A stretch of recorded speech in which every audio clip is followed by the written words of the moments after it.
Back here at Heat Media Day, I'm very excited to talk to our next guest. This man had an amazing year last year. He had people during the playoffs. I mean, you had Trae Young. He was calling out safe words, man. You were putting those kind of defensive clamps on. Gabe Vincent joining us here on the show. Gabe, thanks for the time, man. Really appreciate it. Thank you for having me, man. Excited to be here. Can I just tell you, as a long South Florida sports fan, when you wore the NLCS Marlins T-shirt after beating the Hawks, that was beautiful. What a fantastic touch. Yeah, it was when I found that shirt, I just had to get it. Obviously for the Marlins and the championship, I was like, this is a must-have. Where did you get it? I can't share all my secrets on Fair here, enough. man. But it was a great vintage find. What did last year mean to you, man? Like you definitely seem like the respect around the league, was widespread for you after what you did in the playoffs last year and what you did for this team. What did that mean to you? And I'm sure it didn't surprise you because you're very confident in your abilities. But what did it mean to you? Yeah, I mean, it was awesome. It was really cool.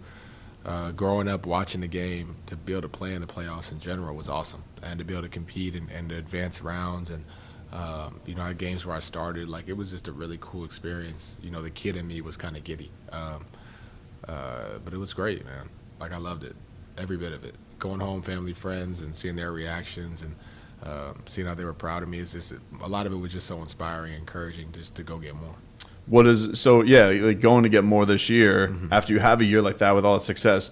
What is a summer like that after that? Like, do you feel like you have to improve on more, just keep stacking it? Like, how do you go about an off season like that? Yeah, I think for me, I just wanted to get better in every way possible and just be more efficient for this team. Winning a championship is still the ultimate goal in mind, and obviously it's a contract year for me, but I'm always a team first kind of guy, so I kind of just tried to keep that aspect in mind as I approached the off season and just tried to just get as much better as I could.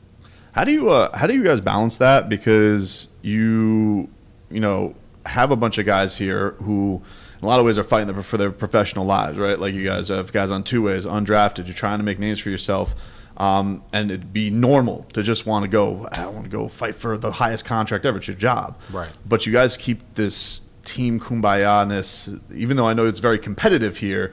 It seems like you guys always do keep the team in mind. How do you guys do that? Yeah, I think it's obviously, like you mentioned, we got a lot of really competitive guys in here, and it's a balance of being an ultimate competitor as well as having that respect for the game and your teammates. It's a team. I can't do it alone. No one here can do it alone. You need five to play. So we got to do it together. You have to keep that in mind and just to understand, like, with team success comes individual accolades. So winning always comes first. How long did it take you to get over the Eastern Conference Finals? I'm not over it.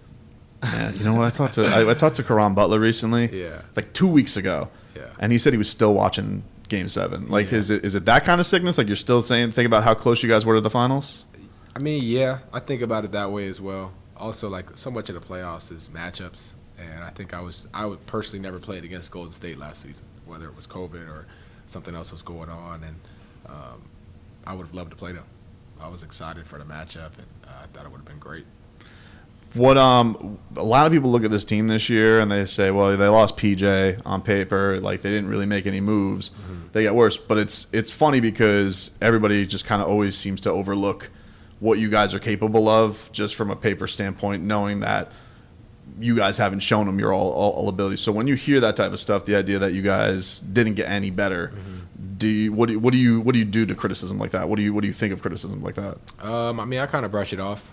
A lot of it to me is now almost funny because every year I've been here, it's been like the same narrative, constantly. And the first year I was here, we were, in the finals in the bubble, and then the first round exit, and then we're first in the East. So it's like, I don't know why the narrative continues, but nonetheless it does. And, we just, keep our head down and keep working and put our best foot forward when we compete. And, it's worked out well for us so far. Yeah, I'm not gonna lie, man. As a guy who's a Heat fan, like I get very petty about the national narrative things because I find these lists like Jimmy Butler being the 17th best player in the league after last year.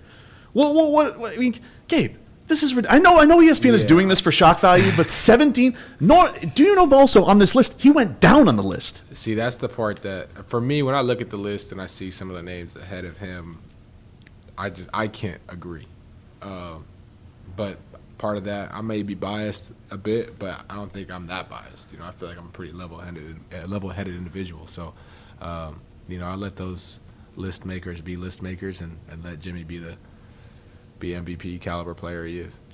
So we were talking a little bit off air before you got in here. You asked for some restaurant recommendations. Yeah, come on, man. You're in the NBA scene here. That's not my thing. You must know all the fancy places. The Primes. What is that, Jay? The Sexy Fish? Isn't that one of the places on the gram everybody goes to? I haven't been to Sexy Fish. I don't know what Sexy Fish is, but I know of a Sexy Fish and that it exists. Like you're telling me you don't have the restaurant scene down? I feel like you must know these things better than we do. I mean, I got a couple. I got a few I like, but I'm always looking for more.